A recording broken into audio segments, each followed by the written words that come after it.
संपूर्ण राजस्थान में पूजा ने चतुर्थ स्थान प्राप्त किया है। अच्छा, ये पहला ही प्रयास था। हाँ। लेकिन फिर भी ये इतने तथ्य हैं, तो साहित्य को कैसे तैयार करें? तो आप उसी समय घबरा जाओगे। शुरुआत में आपको 8-10 किताबें बता दी जाएगी कि ये किताब इसकी आई है, ये याद करना है। साहित्य मेरे लिए भी बिल्कुल नया था एकदम, और मैंने कोई बहुत लंबी तैयारी नहीं की। आपने कितने पीवाईक्यू जो है वो सोल्व मैं किए? सर भाग्यशाली रही कि आपकी प्रश्न संचयिका मेरे को मिली। मेरे को उम्मीद नहीं थी। जब हमारा प्रोविजनल हो गया और हमारे डॉक्यूमेंट वेरिफिकेशन हो गए। कितने घंटे पढ़ाई करी है आपने? बिल्कुल ईमानदारी से उत्तर देंगे। हिंदी के प्रति स्वाभिमान जो कहीं ना कहीं ये खो गया है, मुझे कहना तो नहीं है, चाहिए, मेरे को तो है।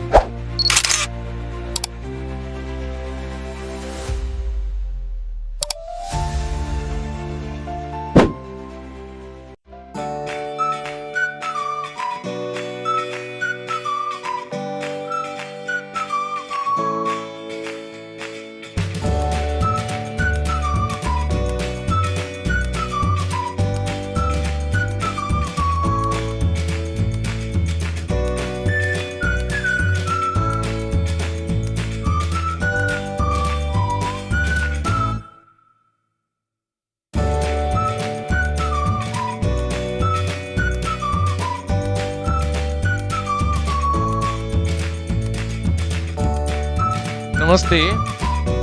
नारी शिक्षा की महत्ता निश्चय ही पुरुष की शिक्षा से बहुत अधिक है और उसको समझाने की आवश्यकता नहीं है। हम जानते हैं कि नारी समाज की, परिवार की, राष्ट्र की धुरी होती है। आज मेरे साथ पूजा बिटिया है। पूजा चौधरी किशनगढ़ के कल्याणीपुरा क्षेत्र जो है वहां से आती हैं। अजमेर जिला लगता है। संप्रति जो है वो L1 सरकारी सेवा में कार्यरत है। और आप सभी जो हैं इसको बिल्कुल जहां भी हैं करतल ध्वनि से स्वागत कर सकते हैं। संपूर्ण राजस्थान में पूजा ने चतुर्थ स्थान प्राप्त किया है। आज का ये दौर जहां पर प्रथम और द्वितीय प्रश्न पत्र की बहुत मारामारी हो रही है, मैं बात कर रहा हूं साथियों आरपीएससी के संदर्भ में, वहीं पर पूजा ने एक नया कीर्तिमान रचते हुए, बहुत संतुलित पढ़ाई करते हुए और अपनी समाज परिवार के दायित्वों को निभाते हुए और साथ में सर्वकारी सेवा में कार्यरत होते हुए भी पूरे राजस्थान में चौथी रैंक हासिल की है। मेरी बहुत शुभकामनाएं, बहुत आशीर्वाद, ये जीवन में इसी प्रकार से आगे बढ़ते रहें। पूजा से पहला प्रश्न मेरा ये होगा कि पूजा, प्रथम श्रेणी बनने का स्वप्न कब देखा? ये कौन सी परीक्षा आपकी थी? ये मेरा प्रथम प्रयास था सर। प्रथम बार में 2022 में रीट L1 में कार्यरत हूँ। मैंने अपने कार्य का अच्छा, ये पहला ही प्रयास था? हाँ, तो तुमने तो बिल्कुल पहले प्रयास में ही मेरी जो है वो, बीएड और एमए भी अभी हुई 2025 में। अरे वाह, हाँ। तो तुमने पहले प्रयास में, ये बहुत बड़ी उपलब्धि है साथियों। जहां पर हम ये कहते हैं कि है, जहां पर पूजा ने बिल्कुल रेखांकनीय उपलब्धि हासिल की है, मेरी बहुत बहुत शुभकामनाएं। पूजा, आप पाठशाला से कैसे जुड़ी थी? क्या आप सीधे जुड़ गई थी या किसी ने कुछ बताया था आपसे? सर पाठशाला में मैं कोरोना काल के बाद में जब ऑनलाइन शिक्षा में अच्छा, ये आपने, तो बहुत पुराने विद्यार्थी मैं हैं रीट शायद। के टाइम से आपके साथ जुड़ी हुई हूँ 2022 से। हम्म। मैंने ग्रामर आप ही से पढ़ा, शिक्षण विधियां भी। उसी समय मेरे हिंदी विषय में 30 में से 30 अंक थे। हम्म। तो मैं उसी समय से आपके साथ जुड़ी हुई हूँ सर। फिर प्रथम श्रेणी का कोर्स मैंने 15 अगस्त 2023 को जब आपने ऑफर डाला था 30%, उस टाइम मैंने लेने का विचार किया, क्योंकि उस टाइम तक मेरी इग्नू बीएड में प्रवेश हो गया था, मतलब एडमिशन कंफर्म हो गया था। तो फिर मैंने ये मानस बना लिया था कि अब अपन को सेकंड ग्रेड तो करनी नहीं है, फर्स्ट ग्रेड की तरफ जाना है, तो किसी ना किसी से तो जुड़ना है। क्योंकि मेरा उस समय तक कोई पर्सनल फ्रेंड या कोई थी नहीं जो फर्स्ट ग्रेड से तैयारी करती थी, और मैं किसी को जानती भी नहीं थी। स्टाफ में भी ऐसा कोई नहीं था हिंदी विषय से। तो फिर मैं आपसे जुड़ी, धीरे धीरे चीज़ें क्लियर होने लगी। इसी समय के दौरान सर मेरे दोनों साल के बीएड के प्रश्न पत्र भी रहे, 12-12 दिन की वर्कशॉप भी रही। मैंने दोनों ईयर के एमए के एग्ज़ाम भी मैंने अपनी प्रिपरेशन के दौरान दिए हैं, और मेरे को रोजाना स्कूल भी आना पड़ता था, और मेरा प्रोबेशन भी चल रहा था। तो मेरे साथ चीज़ें काफ़ी कुछ हुई है सर। तो मेरा का यही था कि अपन को बस करना है, तो उस हिसाब से मैंने पॉजिटिव वे में की। एक सीट ही तो चाहिए। जब वैकेंसी आई थी तो सबने बोला कि 350 पद ही है, पिछली बार तो 1000 आए थे, इतने आए थे। तो मेरा हमेशा यही रहता है कि एक सीट चाहिए, वो तो बस मिल जाएगी। मेरे को खुद पे थोड़ा विश्वास भी था और आपकी सामग्री पे भी था, इस वजह से प्रथम। अच्छा पूजा, मैं सीधा आपसे प्रश्न जो है वो, क्योंकि विद्यार्थी खूब सारे इंटरव्यू सुनते होंगे, मुझे लगता है कि इस जो संवाद है उसकी सार्थकता तब होगी जब वो कोई आपके विद्यार्थी जो सुन रहे हैं हमें उनके काम की होगी। मैं ये कहूंगा कि साहित्य एक बहुत अगाध सागर है, उसको कैसे तैयार करें, उसमें तथ्य भी हैं। आजकल जो प्रश्न जो है वो हालांकि तथ्यों से थोड़े जो हैं वो निजात मिल गई है। हाँ रचनाओं की जो भारी भरकम जो सूचियां जो आरोही अवरोही क्रम में जो थी, वो कहीं ना कहीं राजस्थान आरपीएससी ने ये जो है बहुत अच्छा काम किया है, राजस्थान पीएससी ने। तो लेकिन फिर भी ये इतने तथ्य हैं, तो साहित्य को कैसे तैयार करें, आप जो है वो संक्षेप में काल वाइज विद्यार्थियों को बता दें। सर, साहित्य को जब मैंने शुरुआत की तब मेरे लिए भी साहित्य जो नया विद्यार्थी है उसके लिए नया है, उतना ही नया था। क्योंकि बीए वगैरह मैंने भी बीएसटीसी के साथ प्राइवेट किया था, तो इतना जुड़ाव नहीं था, और मैंने एमए में एडमिशन बीएड के बाद में लिया था। तो साहित्य को पढ़ने का तरीका यही है कि आप मोटा मोटा एक बार पूरा पढ़ लो। जब आप एक बार चीजें पढ़ लोगे तो आपको 20% चीजें समझ में आएगी। तो उस समय आपको घबराना नहीं है, 3-4 महीने तक आप जो भी पढ़ रहे हो तो आपको थोड़ा खुद की सामग्री पे और थोड़ा खुद बिल्कुल, पे मुझे लग विश्वास रहा रखना है है। कि बिल्कुल मेरे हृदय की बात बोल रही है। मैं हमेशा आप लोगों को ये कहता हूं कि साहित्य एक बार में कोई ऐसा है ही नहीं, ब्रेन इस दुनिया में बना ही नहीं है। मैं भारत की भूमि की बात नहीं कर रहा, बहुत बड़ी बात कर रहा हूं कि आपको पूरी सृष्टि पे ले लीजिएगा, ऐसा कोई व्यक्ति नहीं बना है जिसने पहली बार में ही साहित्य पढ़ा और साहित्य हृदयंगम हो गया। तो पूजा ने पहली बार तो ये कही है कि साहित्य को एक बार आप बिल्कुल निष्काम भाव से पढ़ डालें, हाँ, फिर क्या उस करना समय तक चाहिए। आपको कोई प्रश्न वगैरह सोल्व नहीं करने, और आपको ये प्रयास भी नहीं करना है कि मैं सारी चीजें रट लूं। क्योंकि शुरुआत जब आप साहित्य की करते हो तो उसमें एक नामकरण के आधार पर आदिकाल का नामकरण बहुत सारे लोगों ने दिया, 10-15, तो आप उसी समय घबरा जाओगे। शुरुआत में आपको 8-10 किताबें बता दी जाएगी कि ये किताब इसकी आई है, ये याद करना है, तो चीजें आपसे हो नहीं पाएगी। तो इजीली पढ़ना है। फिर जब आप दूसरी बार उस चीज को पढ़ोगे तो आपको 50%, मेरे हिसाब से 40 से 50% चीजें आपको याद तो हो मैं जाएगी। ब्रीफिंग करते चलता हूं क्योंकि आज जो है वो पूजा की बात आप तक पहुंच रही है। पहली बार में साहित्य 20% समझ में आएगा, जब सेकंड टाइम आप उसका रिवाइज करोगे तो 50% तक आप पहुंच जाते हैं। फिर क्या करना चाहिए। फिर आपको पीवाईक्यू की तरफ जाना चाहिए। जब आप 2 बार आपने साहित्य पढ़ लिया है तो थोड़ा बहुत तो आपका इंटरेस्ट भी, सर जैसे क्लास में हमेशा एक बात बोलते थे और वो बात मेरे मेरे दिल पे लगती भी थी कि साहित्य पढ़ा नहीं जाता, जिया जाता है, और शायद ये हकीकत भी है। जब आप किसी भी विषय को पढ़ोगे और उसको जीने लगोगे तो मेरे हिसाब से कोई ऐसी शक्ति नहीं है जो आपको असफल होने से रोक दे। क्योंकि साहित्य मेरे लिए भी बिल्कुल नया था एकदम, और मैंने कोई बहुत लंबी तैयारी नहीं की और इतना समय भी नहीं दिया है शायद।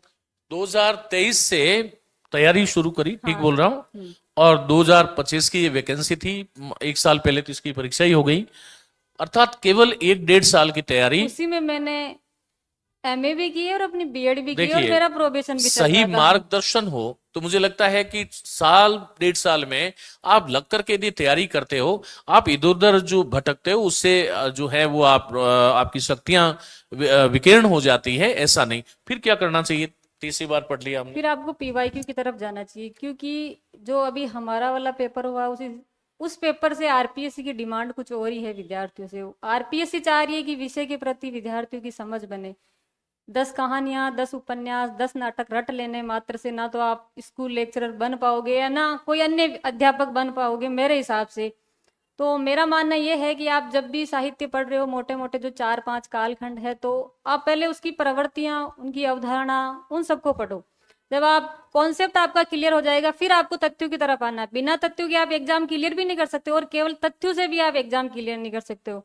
तो दोनों चीजों में आपको संतुलन बनाए रखना है मेरे हिसाब से। अच्छा, और कोई आप कोई युक्ति देना चाहेंगे विद्यार्थी जो नया विद्यार्थी है कि साहित्य में नोट्स कैसे बनाने चाहिए कि नहीं बनाने चाहिए, या जो केवल मैं मोस्ट बताता हूँ उसी से काम हो जाता है, क्या क्या कहना वैसे तो चाहेंगे। सर काम तो हो जाता है वो पढ़ने वाले की अप्रोच पे डिपेंड करता है कि अगर आपको सामग्री आपकी विश्वसनीय है या नहीं इसका पता लगाना है तो आपको पीवाईक्यू देखने हैं। फिर पीवाईक्यू से आपके मैटर को मैच करना है कि भाई पीवाईक्यू मेरे मैटर से निकल रहे हैं क्या, मतलब फिर आपकी सामग्री विश्वसनीय आपने है। कितने पीवाईक्यू जो है वो सॉल्यूशन मैं किए। सर भाग्यशाली रही कि आपकी प्रश्न संचयिका मेरे को मिली। उससे पहले मैंने क्या किया था, यूथ पब्लिकेशन की भी बुक आती है वो आप देख सकते हैं, और सर वाली जो प्रश्न संचयिका है उसका मैं स्पेशली आप सभी को बोलती हूँ कि आपको लेनी चाहिए। और मैंने बहुत सारे लोगों को पिछले 5-4 दिनों में वो सजेस्ट भी किए। कुछ बच्चे बोलते हैं कि मैडम उनमें 1-2 गलतियां हैं, तो गलतियां नहीं होगी तो इंसान से तो गलतियां ही होगी, और क्या उसमें होगा। एक गलती थी, आरंभ में 2 गलतियां थी। एक कोई कथन हजारी प्रसाद द्विवेदी का नहीं होकर के शुक्ल जी का था, साहित्य की चित्त प्रति वाला, वो हाँ मैंने अब सुधार दिया है। पुस्तक का नाम है हिंदी साहित्य प्रसन्न संचयी का, यदि आपके पास है तो वो अभी जो नया संस्करण जो है वो उसके अंदर सुधार दिया गया है। अच्छा, एक बात जो है मैं आपसे बिल्कुल एक बिल्कुल ऐसी चीज पूछ रहा हूं जो विद्यार्थियों के लिए शायद बहुत सहायता करने वाली होगी। जो गद्य पद्य रचनाएं हैं, मेरा मतलब जो है वो साहित्य वाली रचनाएं नहीं, जहां पर कबीर है, तुलसी है, सूर है, जायसी है, या निबंध है, या उपन्यास है, या नाटक है, उसको कैसे तैयार करना चाहिए? उसको तैयार करने का एक ही तरीका है, जैसे आप कहानी पढ़ोगे तो आप इतना तो समझ जाओगे कि कहानी और उपन्यास में केंद्र में प्रेमचंद है। तो प्रेमचंद के पूर्व की प्रवृत्तियां क्या रही है, प्रेमचंद युगीन प्रवृत्तियां क्या रही है, और नहीं नहीं, प्रेमचंद के प्रश्न बाद में। समझे नहीं आप बेटा। मैं ये कह रहा हूं कि जो गद्य पद्य रचनाएं हैं, अर्थात जैसे साहित्य के इतर, मान लीजिएगा कि अच्छा राम अच्छा की अच्छा, शक्ति पूजा है, आषाढ़ का एक दिन टेक्स्ट है, वाली बात कर रहे हो आप? टेक्स्ट वाली बात कर रहा हूँ, अच्छा कबीर का अच्छा। है, सूर है, सूर का भ्रमर गीत है, तुलसी का बहुत बड़ा बालकांड है। तो बालकांड तो शायद हम भी उसको, अब मैं तो एक बार पढ़ा चुका हूँ। आपने जो पढ़ाया मैंने बालकांड वही पढ़ा था, और उसमें से एक प्रश्न आया था एक मेरे प्रश्न आ पे। गया था। टेक्स्ट मैंने आपसे पढ़ा है और आप ही की गाइड मेरे पास थी। टेक्स्ट के लिए आप कुछ भी देख सकते हो, सब मूल ही डालते हैं। सर की गाइड बहुत अच्छी है, बाकायदा मैंने वो खुद ही पढ़ी है। उसमें मैंने समीक्षाएं लिखी है। हाँ तो मुझे लगता है कि वो समीक्षाएं बहुत काम की हैं। और उसके साथ में आपको जो मूल टेक्स्ट जो है वो एक बार, यदि कोई छोटा है, छोटी किताब है, तो उसको आप पढ़ सकते हैं। जैसे अभी सेकंड ग्रेड में शायद गोदान लगा दिया, हाँ सर। तो अब गोदान बहुत बड़ा है, यदि आपके पास समय नहीं है, मैं इस परीक्षा की बात कर रहा हूं, तो आपको गोदान को छोड़ देना चाहिए, और जो मैं समीक्षा करा रहा हूं वो आपको पढ़ना चाहिए। अच्छा अच्छा, काव्य शास्त्र को लेकर के विद्यार्थी बड़ा भयाक्रांत होता है। सेकंड ग्रेड में तो काव्य शास्त्र चुटकियों में हो जाता है। फर्स्ट ग्रेड वाले विद्यार्थी जो हैं वो काव्य शास्त्र, क्योंकि उसमें संस्कृत है, संस्कृत के कोटेशन है, तो तुम्हें क्या लगता है उसको कैसे तैयार करना चाहिए? क्या काव्य, पाठशाला से उसमें हेल्प मिली थी, जी, या तुमने खुद ने तैयार किया? विद्यार्थी कैसे तैयार करे नहीं उसको? काव्य शास्त्र के लिए सर नो डाउट क्लास देखनी पड़ती है, क्योंकि हो सकता है आप अलंकार समझ लो, फिर आपको रस के लिए सर के पास जाना पड़ेगा। तो एक बार आप क्लास देख लो। क्लास में सर भी जब पढ़ाते हैं तो जोर देते हैं अवधारणाओं पे, जैसे प्रश्न आता है यमक अलंकार, इन पे तो इन पे अवधारणाएं पूछी जाती है कि क्या उसमें दोनों शब्द सार्थक है क्या नहीं है। तो उन चीजों के साथ साथ आपको उनके उदाहरणों को देखना, उनका अर्थ निकालना है, क्योंकि उदाहरण कहीं से भी पूछ सकते हैं। हो सकता है आपने जो पढ़ा है उसी में से आ जाए प्रश्न। लेकिन काव्य शास्त्र के लिए आपको एक बार क्लासेस देख लेनी चाहिए मेरे हिसाब से। अच्छा, आपने कितनी किताबें पढ़ी थी काव्य शास्त्र की? काव्य शास्त्र की जो सर पढ़ी है वो बताइए। मैंने ऑनलाइन आप ही से पढ़ा था, हम्म। फिर शुरुआती दौर में मैंने आपकी गाइड से पढ़ा था काव्य हम्म। शास्त्र, है ना। अच्छा, बस पूजा जब तैयारी कर रही थी, क्या कभी ऐसे सोचा था कि जो है मेरी चौथी रैंक आ जाएगी? सर ऐसा तो मैं, मेरा छोटा भाई मेरे साथ रहता था तो मैं मजाक मजाक में बोलती थी उसको हम्म। कि मैं भी क्या टॉप कर सकती हूँ, तो वो बोलता था कोई बड़ी बात थोड़ी है, वो ऐसे बोलता था। फिर मेरे को उम्मीद नहीं थी। जब हमारा प्रोविजनल हो गया और हमारे डॉक्यूमेंट वेरिफिकेशन हो गए, हम्म। उस समय कुछ दो चार जो हमारे साथी सेलेक्टेड थे प्रोविजनल में, उन्होंने वो सबसे नंबर पूछ रहे थे कि आपके कितने नंबर, तो मैं नंबर मैंने किसी को बताए नहीं थे घर वालों के अलावा। तो फिर उन्होंने बोला कि मैडम ऐसे ऐसे ग्रुप बन रखा है, उसमें से हम अंदाजा लगा रहे उस हैं ग्रुप मेरिट को के लिए। शायद मैंने ही बनाया था, और उसमें करीबन बहुत लोग थे, चाहे दो हाँ, तीन हजार लोग अब थे। संयोग की बात यह है कि उस ग्रुप में जो पीडीएफ बनी हुई है उसमें भी मेरी चौथी रैंक है और वास्तविकता में मेरी चौथी रैंक आई है। तो ये एक संयोग हो सकता है, हाँ, क्योंकि वो मैंने मैनिफेस्ट कर लिया था। मैं हर समय सोचती देखिए, थी कि हालांकि जो आगे जो तैयारी कर रहे हैं छात्र, क्योंकि मैंने इसलिए बना दिया था कि मेरे पर विद्यार्थियों का दबाव आ गया था। दबाव इस सेंस में कि गुरुदेव आप हमारी मदद नहीं करोगे तो कौन करेगा। तो उसमें खैर मैंने सहायता करी, स्टूडेंट को जोड़ा। और लेकिन मुझे लगता है कि ये टोटल टाइम वेस्ट वाला मामला है, इससे कोई फर्क तो पड़ता नहीं है। ऐसा तो कुछ थोड़ा बहुत खुद में आत्मविश्वास आ जाता है कि भाई आत्मविश्वास, राजस्थान में तुम्हारे इतने तो लोग नंबर, हैं और अपन यहाँ अच्छा, आ रहे हैं। नंबर ठीक थे। जब तुमने हाँ फर्स्ट पेपर जो था उसको, उसमें कितने मार्क्स आए? मेरे सर में उसमें 70 71 नंबर है। मतलब 70 71 नंबर है, मार्क्स है, मतलब हाँ। एक 35 कुछ। 35 क्वेश्चन है। हाँ, तो हिंदी में कितने हैं? हिंदी में मेरे 129 30 क्वेश्चन सही है। 130 प्रश्न सही है, तो बाहर आते ही तुमने मिठाई खा ली होगी। सर ऐसा हुआ था फर्स्ट पेपर देने के बाद में, क्योंकि मैं कला संकाय से हूँ तो थोड़ा सा लगा था, क्योंकि बच्चे रोने लगे थे सेंटर से बाहर। तो मेरे भैया ही थे मेरे साथ, तो उसने बोला कि हो जाएगा तेरा, टेंशन मत ले। तो मैंने मोटा मोटा, सर मेरा भाई और उसका दोस्त था हरिंदर, तो हमने वहीं बैठ के गाड़ी में थोड़ा सा मिला लिया था कि भाई अपन ठीक है, क्योंकि मेरे को साइकोलॉजी मैनेजमेंट में कोई दिक्कत नहीं है। मेरी ज्योग्राफी भी अच्छी है, इतिहास भी मेरा अच्छा था। मेरी इंग्लिश अच्छी नहीं थी और मैंने कोशिश भी की थी, फिर मैंने छोड़ दिया था कि भाई ये एक पोर्शन थोड़ा छोड़ देते हैं, क्योंकि चीजें होने करने पर भी नहीं हो रही थी, तो फिर मेरे को वो कॉन्फिडेंस नहीं आ रहा था, तो फिर मैंने इंग्लिश छोड़ अच्छा, दी है। कितने घंटे पढ़ाई करी है आपने? बिल्कुल ईमानदारी से उत्तर देंगी। हाँ, पहले ये उत्तर दीजिए। मेरा मानना ये है कि कोई सीरियस स्टूडेंट है और वो 1.5 साल तक तैयारी करता है और जो साहित्य से थोड़ा बहुत जुड़ा हुआ है पहले से, तो अगर वो 8 से 9 घंटे एवरेज दे, उसमें एवरेज मतलब अपन परीक्षा के टाइम में 10-12 घंटे हो जाते हैं, हाथ भी लाल पीले हो जाते हैं, कुछ खाने पीने का भी ध्यान नहीं रहता, वो चीजें अपने साथ होती है, लेकिन औसत में बता रही हूँ। अगर कोई सीरियस विद्यार्थी है तो उसके खुद के मन में आ जाएगा यार अपना सिलेक्शन हो जाएगा, मैं ऐसा मानती हूँ, क्योंकि रात दिन वही चीजें अपने दिमाग में चलती रहती है कि ये पढ़ा है, ये पढ़ना है। मतलब 8 से 9 घंटे जो पढ़ना है, मान लीजिए आप तो जो है सरकारी सेवा हाँ में जी है, तो सर। आपको स्वाभाविक है कि बहुत सुबह या बहुत नाइट हाँ। तक नहीं पढ़ सकती। लेकिन यदि आपने कभी छुट्टियां ली है? नहीं सर, मैंने तैयारी के लिए सीएल के अलावा एक भी छुट्टी नहीं ली, और सीएल भी मेरी एमए के एग्जाम और बीएड के एग्जाम में निकल जाती थी। वर्कशॉप में मैंने 8 दिन की तो डब्ल्यूपीएल ली ये है, आपकी ये जो बाकी सेवा मैंने जो नहीं ली। L1 में आपने कब ज्वाइन किया था? मैंने 1 जून 2022 को ज्वाइन किया था। तो प्रोबेशन तो पूरा हो गया। प्रोबेशन, हाँ, बीएड फर्स्ट ईयर तो हुई अब तो थी मैं सीधा। चुपड़ी और दो दो हो गई, आपकी पे प्रोटेक्ट भी हो जाएगी। 4 साल हाँ, होने वाले हैं सर, 1 जून को मेरी तो हाँ, ये गवर्नमेंट। तो जो है पे प्रोटेक्ट भी हो जाएगी। चलिए, वो तो अलग मसला है। लेकिन आप ऐसे ऐसी लड़कियां विशेष करके, मैं लड़का और लड़की में भेद बुद्धि मेरे में तो, आप तुम मुझसे पढ़ती हो ऐसा है नहीं। हाँ सर। लेकिन क्या मैसेज देना चाहोगी कि जो गर्ल्स है वो उनके लिए, कि जो नौकरी में है या नौकरी में नहीं है, और जो पहली बार तैयारी कर रही हैं, उनको क्या मैसेज देना चाहोगी? जो प्रथम बार तैयारी कर रही है, उन मेरी जो साथी लड़कियां हैं उनको मैं यही कहना चाहूंगी कि आप अच्छे से पढ़िए।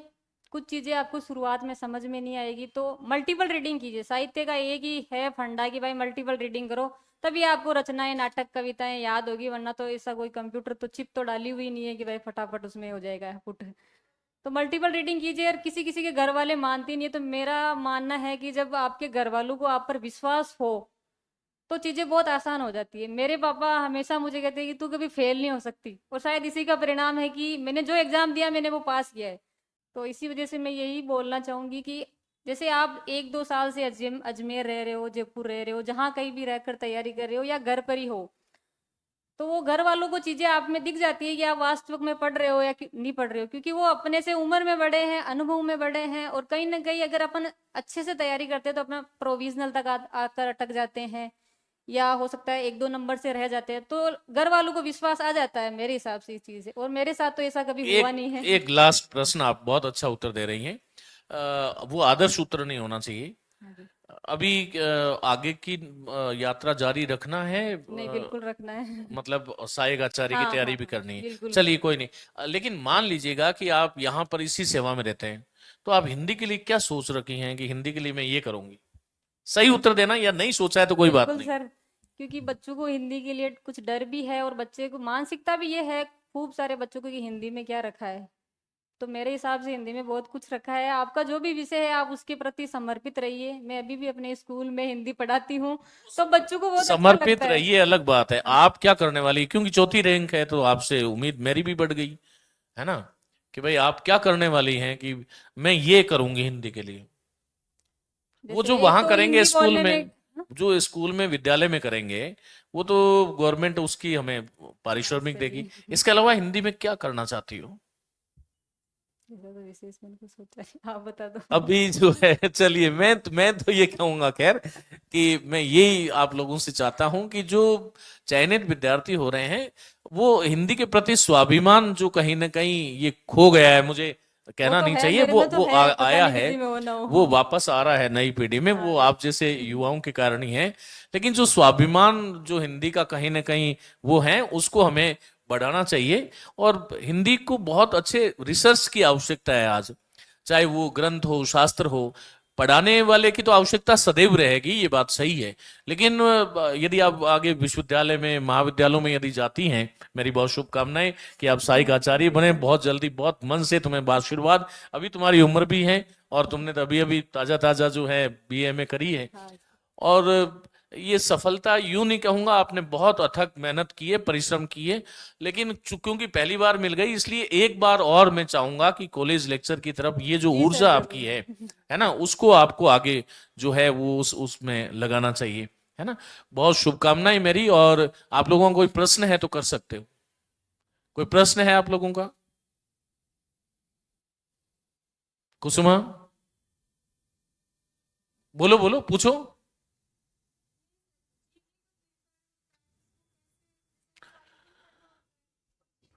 प्रश्न ये है कि समझ गए कि ये एक तो बहुत बड़ी बात हो गई ना आजकल। कुछ तो ये सोशल मीडिया भी डरा देता है, 40%, 40%, तो इससे भी ज्यादा ही बहुत डराता है सर सोशल मीडिया तो ज्यादा मेरे डराता हिसाब है। से। अच्छा, किसी ओके। लाल एक से तैयारी करो, वो करो, भाई सब कुछ बुक्स में लिखा तो हुआ है। वो ये कुसुमा है, तो ये पूछ रही है कि जो है वो दोनों प्रथम प्रथम और द्वितीय जो प्रश्न पत्र हैं उसको हम कैसे मैनेज करें।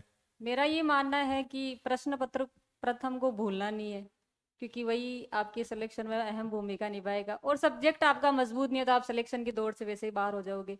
तो उन दोनों में आपको समायोजन रखना है। समायोजन ऐसे जैसे दिन को दो हिस्सों में बांट लो, 4-5 घंटे जो भी आपके पास है वो प्रथम प्रश्न पत्र को दो, बाकी जो आपके पास समय शेष रहता है वो द्वितीय प्रश्न पत्र को दो।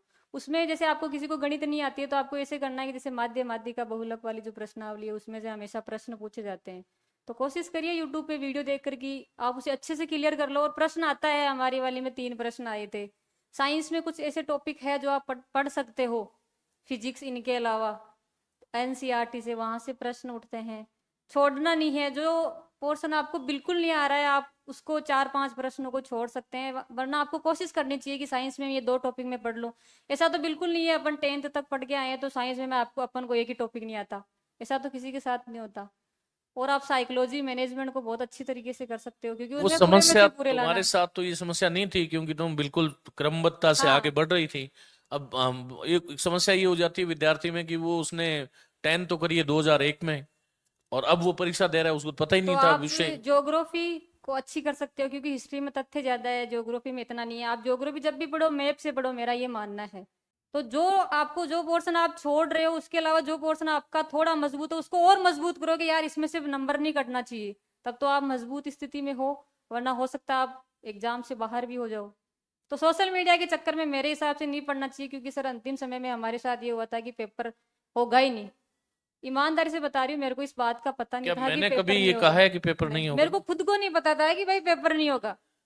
उस वजह से मैं कभी डिस्टर्ब नहीं हुई। यहाँ लोगों ने खूब धरने दिए हैं, जयपुर में 1-2 मेरे साथी थे, उन्होंने फोन भी किया कि मैडम ऐसे ऐसे यहाँ धरने चल रहे हैं, पेपर तो पोस्टपोन्ड होगा। मैंने कहा भाई नहीं होगा, मेरे को ईश्वर ने चांस दिया है तो मेरे हिसाब से नहीं होगा, क्योंकि मेरे तो परिणाम का भी था सर। क्योंकि मेरे को 21 मई 2025 को मेरा एमए का परिणाम आया था फाइनल। तो मेरे को ये था कि अपना परिणाम आ गया, मतलब चीजें पॉजिटिव हो रही है तो अपने साथ कभी गलत नहीं होगा, मेरा ये मानना था। तो मैंने हमेशा पॉजिटिव वे में लिया, खुद पे विश्वास रखा। चलिए, ये है सकारात्मक सोच का प्रभाव। और प्रिय पूजा बिटिया जो है वो जीवन में अनंत ऊंचाइयों को छुए, और यूं ही जीवन में मैं कहता हूं कि ये पड़ाव मानिएगा, ये मंजिल नहीं है, और कुछ मुकाम हासिल करते रहें।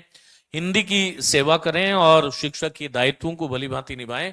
और जो विद्यार्थी जिनको अभी आवश्यकता है उनको मार्गदर्शन भी जहां भी अवसर मिलता है, जी सर। मार्गदर्शन भी जरूर से दीजिएगा। बहुत बहुत शुभकामनाएं। साथियों, चलता हूं, मिलूंगा किसी एक नए विद्यार्थी के साथ। नमस्ते, धन्यवाद।